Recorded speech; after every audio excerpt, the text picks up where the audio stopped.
Welcome to సాక్షి చాలా మంది విద్యార్థుల కోరిక మేరకు సార్ యాక్చువల్గా 1:50 తీసుకోవాలి.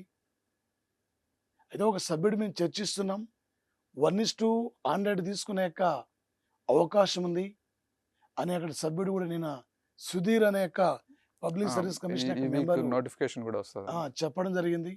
త్వరలో కూడా ఇంకా పోస్టులు చాలా అంటే నెక్స్ట్ సార్ దీనికి మేము క్వాలిఫై కాలేకపోతున్నాం ఎట్లా అనుకోవద్దండి. మీరు కాంపిటేటివ్లో ఉన్నారు.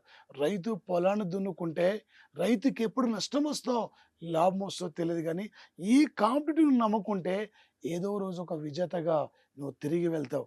ఈ మధ్య ఒక స్టూడెంట్ ఒక పోస్ట్ పెట్టాడు, సార్ నాది ఆర్సిరేట్లో బ్యాచ్ అయిపోయింది, ఆ రోజు మీతో ఫోటో దిగిన, నేను డిఎల్ జాబ్ గురుకుల డిఎల్ కొట్టిన సార్, నేను ప్రిపేర్ అయింది గ్రూప్ 2 సార్, డిఎల్ కూడా జస్ట్ మీరు చెప్పిన నాలెడ్జ్తో పోయి రాస్తే నాకు డిఎల్ వచ్చింది సార్. అంటే ఈ కాంపిటేటివ్ నాలెడ్జ్ అనేది నువ్వు ఏ ఎగ్జామ్ అని రాసుకో, ఒకటి మిస్ అయితే దేవుడు నీకు ఇంకోటి ఇస్తాడు. అక్కడ దీంతో అయిపోయిందని చెప్పి నువ్వు బాధపడకుండా ఉండొద్దు.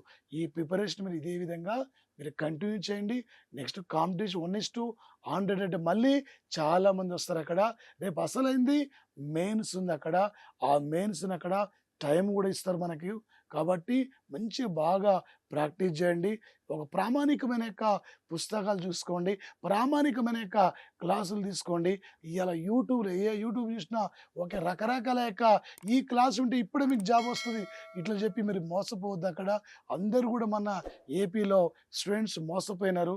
ఇలాంటివి కాకుండా ఒక ప్రామాణికమైన యొక్క బుక్స్ చూసుకొని మనాంటి సాక్షి లాంటి యొక్క ఎడ్యుకేషనల్ యాప్ ద్వారా మీకు ఎప్పటికప్పటికి గైడ్గా మీకు అందిస్తుంటారు. అక్కడ ఇలాంటి క్లాసెస్ మీరు వినండి.